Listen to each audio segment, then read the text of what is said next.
ये पंचायत चुनाव में सिर्फ 14% आरक्षण दिया जा रहा है। ये ओबीसी समाज को नहीं पता मध्य प्रदेश की। साथियों, सभी से मेरा निवेदन है कि पंचायत चुनाव का विरोध करें कि उसमें 27% आरक्षण लागू करें आप, बीजेपी की सरकार।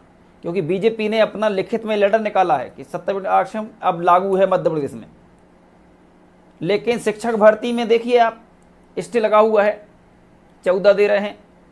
कोई भी नौकरी में 27% आरक्षण लागू नहीं है और सरकार इस पर बिल्कुल नरम रुख है। उसका कोई मतलब नहीं है। क्या है, 2 4 10 महेंद्र सिंह जैसे लोग या 100-200 ओबीसी महासभा के 5,000 आदमी निकल रहे हैं सड़कों पे, क्या फर्क पड़ रहा है? कितना जगाएंगे इतने लोग? धीरे धीरे करके इनको तो 50 साल लग जाएंगे ऐसे। तो वो जानते हैं ये चीज, क्योंकि उनको पता है कि इनके नेता जो है, जो इनकी जातिगत नेतृत्व करते हैं, वो उनके दलाल गुलाम हैं। आप सोचिए, अगर ओबीसी के 4 विधायक, 4 सांसद, 1-2 विधायक अगर इस्तीफा दे दें यहाँ मध्य प्रदेश में, तो क्या सरकार आरक्षण लागू नहीं करेगी? करना पड़ेगा, उसके बाप को करना पड़ेगा। पर इनको खरीद के रखा है कि भाई तुम कुछ नहीं बोलेगा, तेरे को ये वाली ठेकेदारी का शेयर तेरे पास जाएगा, ये 2 टिकटें तेरे माध्यम से दिलवाई जाएंगी, तू कुछ बोलना मत, तो ऐसे दलाल बन के रहना, तो ऐसे गुलाम रहना। और उसी का नतीजा है, जिनको लड़ना चाहिए सदन में, संसद में,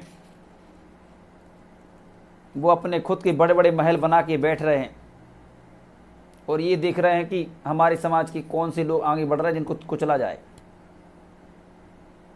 बस इसके अलावा उनके पास कुछ नहीं है।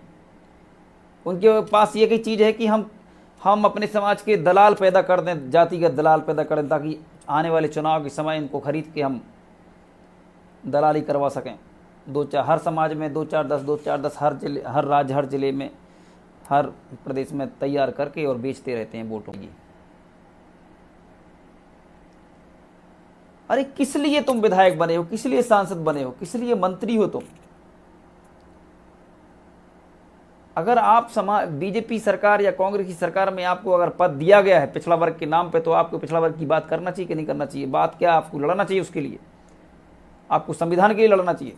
जो नेता हैं ओबीसी वर्ग के, खासकर ये गुलाम हैं, दलाल हैं,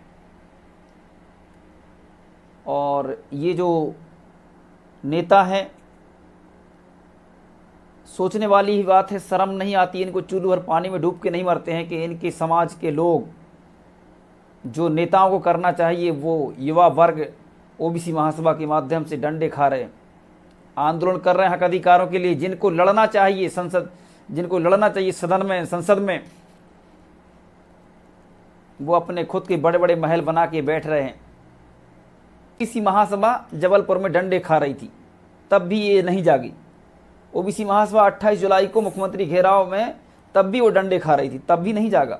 जब ओबीसी महासभा 137 दिन का धरना दिया सागर में, तब भी लोग नहीं जागे।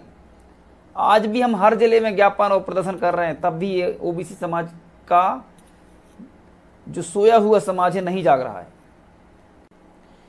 नमस्कार साथियों, मैं ओबीसी महेंद्र सिंह लोधी, राष्ट्रीय कोर कमेटी सदस्य, ओबीसी महासभा। साथियों, अभी बहुत ही उथल पुथल है मध्य प्रदेश के अंदर। पंचायत चुनाव आ चुके हैं और तमाम प्रकार की गढ़ लगाए जा रहे हैं। लेकिन आप सोचिए कि 7 साल बाद चुनाव हो रहे हैं और इसके बाद जो हमारा 14% आरक्षण ये पहले देते थे, उसी को ही यथावत देना चाहती है बीजेपी की सरकार। जबकि मध्य प्रदेश में 27% आरक्षण का ये बीजेपी की सरकार खुद गजट निकाल चुकी है अपना, ये लिखित में लेटर निकाल चुकी है। इसके बाद भी इसीलिए ही परिमित सीमन को रोका जा रहा है कि 14 से 27 ना देना पड़े। और इससे कितना बड़ा नुकसान है आप समझ सकते हैं ओबीसी समाज का। मतलब कांग्रेस भी अगर कोर्ट नहीं जा रही है तो वो इसी कारण नहीं जा रही है। और ये आरक्षण कह तो रहे हैं बीजेपी कांग्रेस के लोग, पर मेन मुद्दे ये नहीं कहते कि ओबीसी का आरक्षण कम हो रहा है जो बढ़ाया गया है।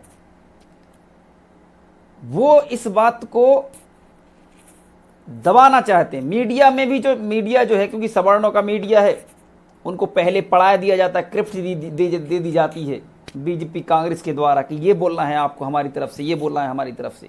परिसीमन रद्द करने का मतलब है 70% आरक्षण को पंचायत में रद्द करना। ये लागू नहीं कर रहे हैं, इसीलिए पुराने पैटर्न में पुराने आरक्षण पे लागू कर ये चुनाव कराना चाहते हैं, जिससे सिर्फ और सिर्फ किसे नुकसान है? ओबीसी समाज को नुकसान है और किसी को नुकसान नहीं है, ना कांग्रेस को, ना बीजेपी को, ना सवर्ण को, ना एसटी/एससी को, सिर्फ ओबीसी को नुकसान है। और ये बीजेपी एक बड़ी चाल के तहत कर रहा ताकि आरक्षण लागू ना करना पड़े। अगर मान लो पंचायत में लागू हो गया और फिर बोलेंगे यार वहां क्यों नहीं हुआ टीचर भर्ती में, तो वो आवाज क्योंकि वहां तक पहुंच जाएगी, इसलिए उसको दबाना चाहता है शिवराज सिंह चौहान और आरएसएस के लोग। और कांग्रेस के लोग ये कह ही नहीं पा रहे कि आरक्षण का जो 70% आरक्षण दिया गया है ओबीसी को वो नहीं मिलेगा। सोचने वाली बात है, ये राजनीति आखिर क्या चल रही है? मीडिया, मनुवादी मीडिया, गोदी मीडिया साला क्या बोलता है मुझे समझ में नहीं आता।